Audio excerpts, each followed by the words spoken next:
Bonjour, mesdames et messieurs. Bon lundi et bienvenue dans ce journal. On n'avait pas vu ça en France depuis la libération. Une foule immense a marché pour rendre hommage aux victimes de l'attentat de Charlie Hebdo. 4 millions de personnes étaient dans les rues du pays, un record pour une journée qualifiée d'historique. Jamais autant de personnalités de la scène politique mondiale ne s'étaient retrouvées de manière aussi subite et informelle pour marcher simplement côte à côte dans la rue. Une soixantaine de pays et d'organisations internationales représentées, une cinquantaine de chefs d'État, un couple royal, des ministres bien sûr, mais aussi les responsables de la Ligue arabe, de l'OTAN, de l'Union européenne et d'innombrables institutions. Retour sur cette journée de mobilisation impressionnante. Mobilisation historique pour rendre hommage aux 17 victimes de la vague d'attentats qui a endeuillé la France cette semaine. Mobilisation surtout pour crier halte au terrorisme. Près de 2,5 millions de participants dans toute la France, dont une cinquantaine de chefs d'État et de gouvernement venus du monde entier sans distinction de race ni de religion. Parmi ces chefs d'État, de nombreux Africains, notamment Ali Bongo du Gabon, Boni Yayi du Bénin, Macky Sall du Sénégal et le Malien Ibrahim Boubacar Keïta. La Côte d'Ivoire, elle était représentée par le ministre en charge de la Défense, Paul Kofi Kofi. Des mots, des pancartes pour faire reculer l'extrémisme religieux. Faites l'humour, pas la guerre. Je suis la liberté de vivre. C'est l'encre qui doit couler, pas le sang. La liberté d'expression n'a pas de religion. Après la marche, ce soir, le président français François Hollande et le premier ministre israélien Benjamin Netanyahou se sont rendus à la grande synagogue de Paris. Les deux dirigeants ont participé à une cérémonie d'hommage à toutes les victimes des attentats de Paris, parmi lesquels figurent 4 juifs tués vendredi par Hamdi Koulibaly, le preneur d'otages d'un supermarché Cacher de la capitale française. Le terrorisme est aujourd'hui un phénomène qui nécessite une mobilisation internationale. Sur le continent africain, à ce jour, près de 2000 personnes ont été tuées par Boko Haram. À l'instar des villes françaises ici à Abidjan, la communauté française s'est réunie devant l'ambassade de France. Avec elle, le peuple ivoirien, dont les membres du gouvernement, des personnalités politiques et des membres de différentes associations de journalistes. Sidonie Davila.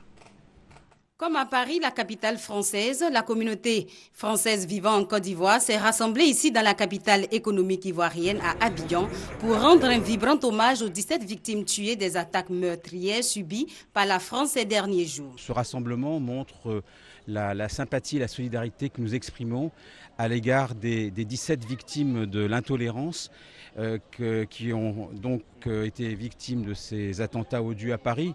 Mais en même temps, je crois que nous avons une pensée pour toutes les victimes de l'intolérance de par le monde. Vous avez appris ce qui vient de se passer au Nigeria. Une petite fille de 10 ans a perdu la vie dans un attentat de manière encore aussi odieuse. Donc je crois que ce soir, nous exprimons tous ensemble cette volonté de se battre, de se lever contre l'intolérance, de montrer que nous sommes forts quand nous sommes rassemblés.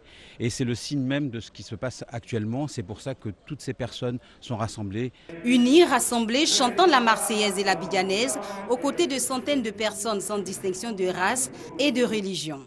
De nombreuses personnalités des associations de journalistes présentes également pour défendre les valeurs de la République et de la liberté de la presse.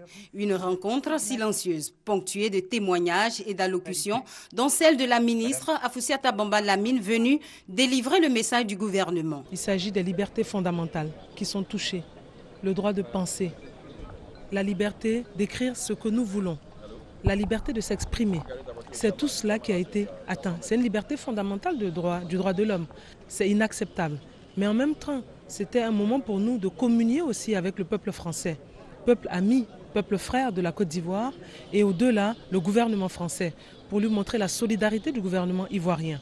Ce moment de vive émotion est partagé par l'ensemble du peuple ivoirien dont le président de la République a dépêché ce dimanche à Paris le ministre chargé de la Défense, Paul Kofi Kofi, pour représenter l'État aux côtés de la France lors de cette marche de soutien et de solidarité. Reportage signé Sephora Zegui et Sidonie Davila.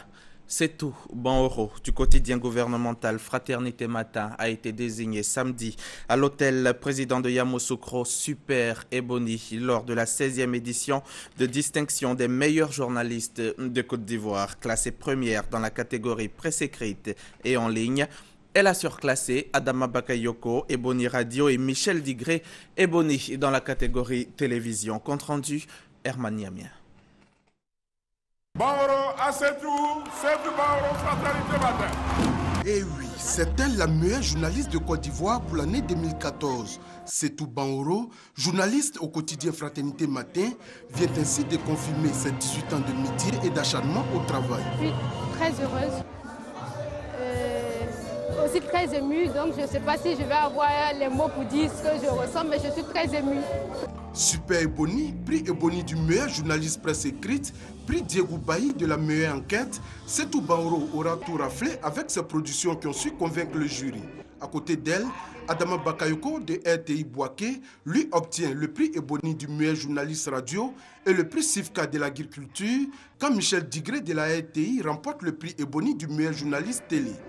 Des productions de qualité reconnues par le jury qui se félicite des efforts consentis par les journalistes qui viennent ainsi de laver l'affront de l'édition précédente où le super prix Ebony n'avait pas été attribué. Dans les productions que nous avons reçues, il y avait quelques articles de belle facture, remarquables, tant par leur originalité que par le genre journalistique. C'était un défi de délocaliser le prix Ebony à Yamoussoukro. Le pari a été atteint. Et nous repartons satisfaits d'ici. La marraine de la cérémonie et le ministre de la Communication se réjouissent de la cohésion qui règne au sein des journalistes de Côte d'Ivoire avant de les inviter à demeurer professionnels. Le journaliste n'est pas une pâte à modeler et à manipuler. C'est cette conviction qui explique que j'associe mon image et parraine cette soirée du mérite. Au moment où d'importantes actions sont réalisées dans les secteurs des infrastructures, de la presse, des transports, bref, dans tous les domaines, je ne peux encore une fois qu'inviter les journalistes à accompagner ces projets par la critique constructive et non dans la négation des efforts consentis par le gouvernement. Outre les différents Ebony, Emmanuel Kouassi de Fraternité Matin obtient le prix Maurice Bandama de la culture, Emeline Peye Amangwa, le prix Nadir Hayes de l'économie, Bidelord Nesmond de Nord-Sud Quotidien, le prix BIT pour la lutte contre le travail des enfants et les prix Joseph Diomandé du meilleur reportage et Jean-Pierre Aé de la meilleure interview reviennent respectivement à Théodore Kouadio de Fratmat Info et Élisée Yao de Soir Info. Le Super Ebony gagne un véhicule neuf, un terrain viabilisé d'une valeur de 10 millions de francs CFA, 1 million de francs CFA offert par l'UNJCI et également 1 million de francs CFA offert par la mairie de Yamoussoukro. Chaque lauréat du prix Ebony a reçu un chèque d'1 million de francs CFA. Et Setou Banoro a ensuite en plus reçu un trophée, un ordinateur portable, un appareil photo numérique et un dictaphone. Un grave accident s'est produit ce dimanche matin au niveau du monument Akwaba dans la commune de Port-Boué. Bilan 6 victimes, dont 5 décédés sur le champ. Le drame a eu lieu vers 7 heures du matin. Les victimes étaient les occupants d'un véhicule de type BMW. Selon les informations reçues des sapeurs-pompiers de l'Indénié, dépêchés tout de suite sur les lieux, la voiture aurait dérapé avant de percuter un poteau. Un mot d'économie dans ce journal. Le continent africain séduit le monde des affaires avec les performances réalisées sur le plan économique. Malgré l'épidémie de fièvre à virus Ebola, le continent a pu mobiliser 100 000 milliards de francs CFA au cours de l'année 2014. Quels sont les ressorts de la bonne santé de cette économie africaine? Élément de réponse maintenant avec Adama Koné. Le milieu des affaires reste attentif aux performances réalisées par le continent africain. Selon la Banque africaine de développement BAD, les apports financiers extérieurs, dont crédit et investissement, ont passé le cap des 100 000 milliards de francs CFA en 2014, soit 4 fois le montant de 2000. De fait, le continent noir affiche une santé économique des plus solides dans le monde. À l'exception de la Chine, les institutions internationales sont unanimes sur le fait que l'Afrique, avec un taux de croissance annuel de 4,8 à 5,1%, fait mieux que partout ailleurs. À l'origine de cette embellie, plusieurs facteurs. D'abord, la bonne tenue des cours des produits de base sur une bonne partie de l'année. Pour exemple, le cacao a enregistré une montée de plus de 13% en 2014. Ensuite, l'on assiste à une percée d'une classe moyenne. Toute chose qui conduit à une forte demande intérieure, doublée d'une affectation des dépenses publiques vers les infrastructures indispensables au développement du continent. Enfin, les experts constatent une amélioration de la gouvernance et de la gestion économique traduite par la stabilité des soldes budgétaires.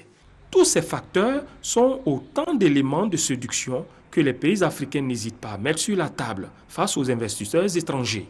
Toutefois, le défi majeur reste le développement, c'est-à-dire la transformation de toutes ces données macroéconomiques en réalité quotidienne pour les populations, ce qui nécessite l'accélération de la révolution structurelle en diversifiant l'économie et en mettant un accent particulier sur l'industrialisation. En clair, l'Afrique doit pouvoir se donner les moyens de parvenir à une croissance inclusive.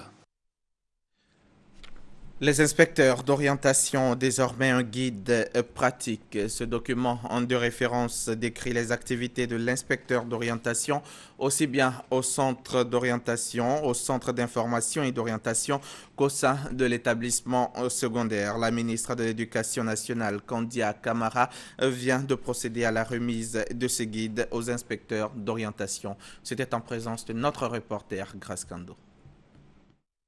Les inspecteurs d'orientation ont pour mission, entre autres, d'encadrer et de conseiller l'élève en vue d'opérer des choix judicieux de carrière en conformité avec le marché du travail. Cependant, la question de l'uniformisation des pratiques et des méthodes de travail de ce personnel d'encadrement se pose avec acuité. Les inspecteurs d'orientation, c'est une fonction nouvelle dans nos structures.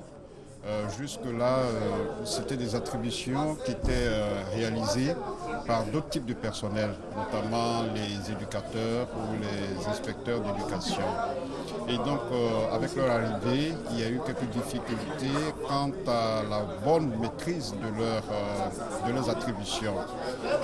Si bien qu'on avait quelquefois quelques frictions, quelques difficultés quant à la bonne gestion, n'est-ce pas, de leurs activités.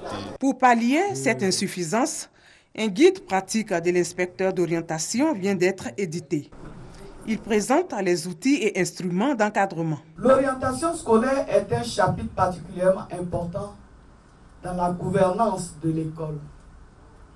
En donnant à chaque enfant des clés pour une formation adaptée à son profil personnel, elle contribue à l'efficacité interne de notre système en réduisant l'échec scolaire. Le guide va être mis à la disposition des acteurs. Il va y avoir des séances de formation à l'utilisation de ces guides. Il faut qu'on ait une compréhension commune de contenu du guide pour que son utilisation soit aisée. Ce sont plus de 2000 exemplaires du guide pratique de l'inspecteur d'orientation qui ont été confectionnés. Une action à laquelle les éditions Nei-Seda ont participé. À cet effet, la ministre de l'Éducation nationale et de l'enseignement technique, Kandia Camara, a rendu hommage à son directeur général, Guy Lamblin, pour sa contribution à la redynamisation de l'école ivoirienne.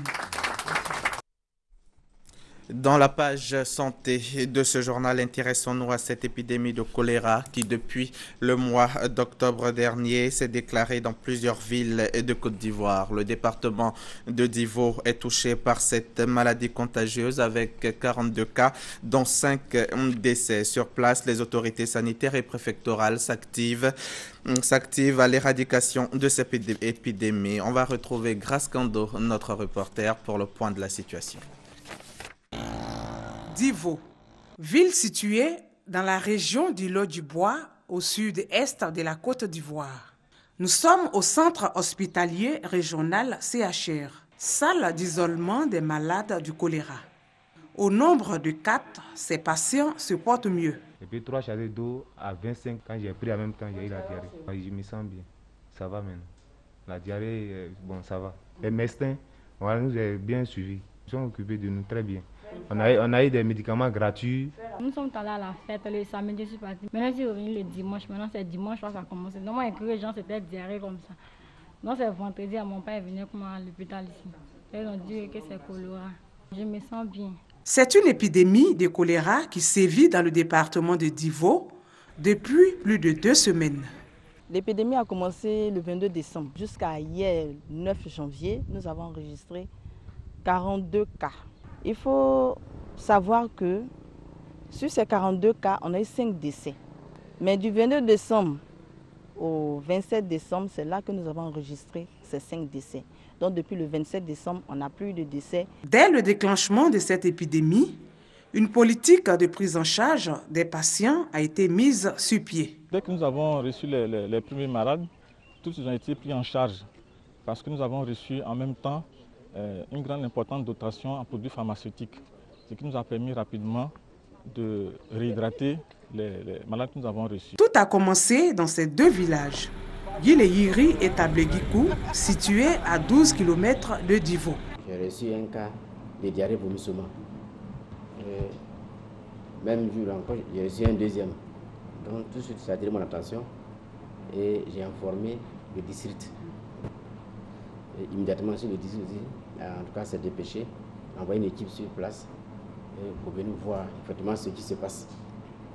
Et lorsqu'ils sont venus, vraiment, les cas ont commencé à se multiplier.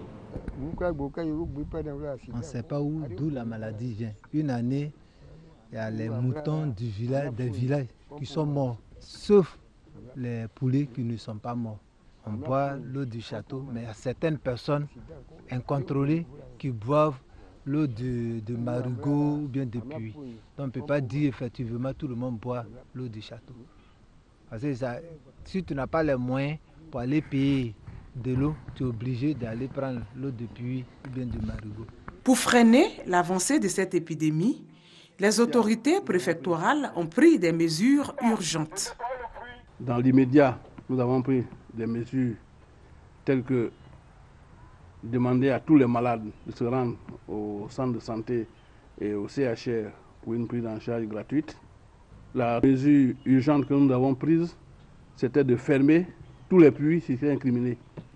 Malheureusement, aujourd'hui, se pose un problème de moyens financiers pour du carburant, pour qu'on puisse aller fermer les 24 trous.